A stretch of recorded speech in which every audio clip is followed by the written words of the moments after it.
അപ്പോൾ ഇന്ന് നമുക്ക് ഈ സ്നേഹം വളരുന്ന കാർഡ് എങ്ങനെയാണ് ഉണ്ടാക്കുന്നതെന്ന് നോക്കിയാലോ. സിമ്പിളായിട്ടുള്ള നമുക്കൊരു ഗിഫ്റ്റ് ഐഡിയ ആണ് കേട്ടോ. നമ്മുടെ പ്രിയപ്പെട്ട ആർക്ക് വേണമെങ്കിലും ഈ ഗിഫ്റ്റ് കൊടുക്കാവേ.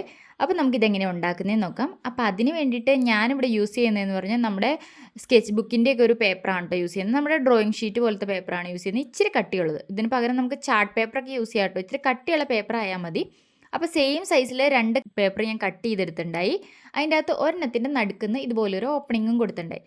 പിന്നെ ഞാനൊരു ഹേർട്ട് ഷേപ്പും കട്ട് ചെയ്തെടുത്തിട്ടുണ്ട്. പിന്നെ ഒരു പോട്ടിൻ്റെ ഷേപ്പും കട്ട് ചെയ്തെടുത്തിട്ടുണ്ട്. നമ്മൾ ആ ഓപ്പണിംഗ് കൊടുത്തതിൻ്റെ തൊട്ട് താഴെ തന്നെയായിട്ടാണ് കേട്ടോ നമ്മൾ പോട്ട് ഒട്ടിച്ചു കൊടുക്കേണ്ടത്. അപ്പോൾ ആ പോട്ടിൻ്റെ ഷേപ്പ് നമ്മൾ ഒട്ടിച്ചു കൊടുക്കാനുള്ള ഹൈറ്റും നമുക്ക് എഴുതാനുള്ള കോട്ട് എഴുതാനുള്ള ഹൈറ്റും കൂടി നോക്കിയിട്ടാണ് നമ്മൾ ഓപ്പണിംഗ് കൊടുക്കേണ്ടത് കേട്ടോ. പിന്നെ ഞാൻ അതിൻ്റെ അകത്ത് ആ പോട്ട് ഒട്ടിച്ചു കൊടുത്തു. പിന്നെ അതിൻ്റെ അകത്ത് ഒരു ചെറിയ സ്ട്രിപ്പ് ഇൻസേർട്ട് ചെയ്ത് ഇങ്ങനെ വലിക്കാവുന്ന മെക്കാനിസം വരാൻ വേണ്ടിയിട്ട് ഒരു സ്ട്രിപ്പ് ഇൻസേർട്ട് ചെയ്ത് കൊടുക്കുന്നുണ്ടായി. ആ സ്ട്രിപ്പും കട്ട് ചെയ്തെടുത്തിട്ട് അതിൻ്റെ മുകളിൽ ഞാൻ ഡബിൾ സൈഡ് ടേപ്പ് വെച്ചിട്ട് ആ ഹേർട്ടിനെ ഒട്ടിച്ചു കൊടുക്കണം. അപ്പോൾ കറക്റ്റ് പോട്ടിൻ്റെ മുകളിൽ ഇരിക്കാൻ പാകത്തിനാണ് സ്ട്രിപ്പ് വെച്ച് കൊടുക്കുന്നത്. കണ്ടോ, നിങ്ങൾക്കിപ്പോൾ കാണാൻ പറ്റുമായിരിക്കും ഈ ബാക്ക് സൈഡ് വെച്ച് കഴിഞ്ഞപ്പോൾ. അപ്പോൾ അങ്ങനെ വെച്ചിട്ട് അതിൻ്റെ മുകളിൽ ഡബിൾ സൈഡ് ടേപ്പ് വെച്ച് ആ ഹേർട്ടിനെ ഒട്ടിച്ചു കൊടുക്കുന്നുണ്ട്. എന്നിട്ട് നമ്മളതിനെ മറിച്ച് അതിൻ്റെ ഓപ്പോസിറ്റ് സൈഡിൽ, അതായത് ബാക്ക് സൈഡിലാണ് നമ്മൾ ഇതുപോലെ ഗ്ലൂ അപ്ലൈ ചെയ്ത് കൊടുക്കുകയാണ്. നമ്മുടെ സാധാ ഫെവിക്കോളിൻ്റെ വൈറ്റ് ഗ്ലൂ ആണ് കേട്ടോ അപ്ലൈ ചെയ്ത് കൊടുക്കുന്നത്. എന്നിട്ട് നമ്മൾ ആ സെയിം സൈസിൽ കട്ട് ചെയ്തെടുത്ത പേപ്പർ ഇതിൻ്റെ മുകളിലേക്ക് ഒട്ടിച്ചു കൊടുക്കുക.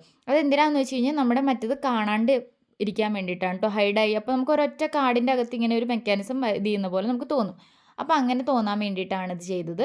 പിന്നെ നമ്മളിതേ നമ്മുടെ ഹേർട്ടിനെ പുഷ്പിക്കാൻ വേണ്ടിയിട്ട് അതിനൊരു സ്റ്റെമ്മും ലീഫൊക്കെ വേണമല്ലോ. അപ്പോൾ അതൊക്കെ ഒരു പ്ലാന്റായിട്ട് തോന്നാൻ വേണ്ടിയിട്ട് നമ്മളത് സെറ്റ് ചെയ്യാൻ വേണ്ടിയിട്ട് ആദ്യം അതിനെ ഒന്ന് വലിച്ച് മുകളിലേക്ക് വെച്ചു.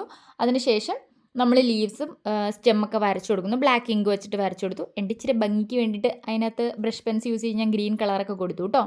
അപ്പോൾ ദേ ഇതുപോലെയാണ് നമ്മുടെ ഹേർട്ട് പുഷ്പിച്ച് നിൽക്കുന്നത്.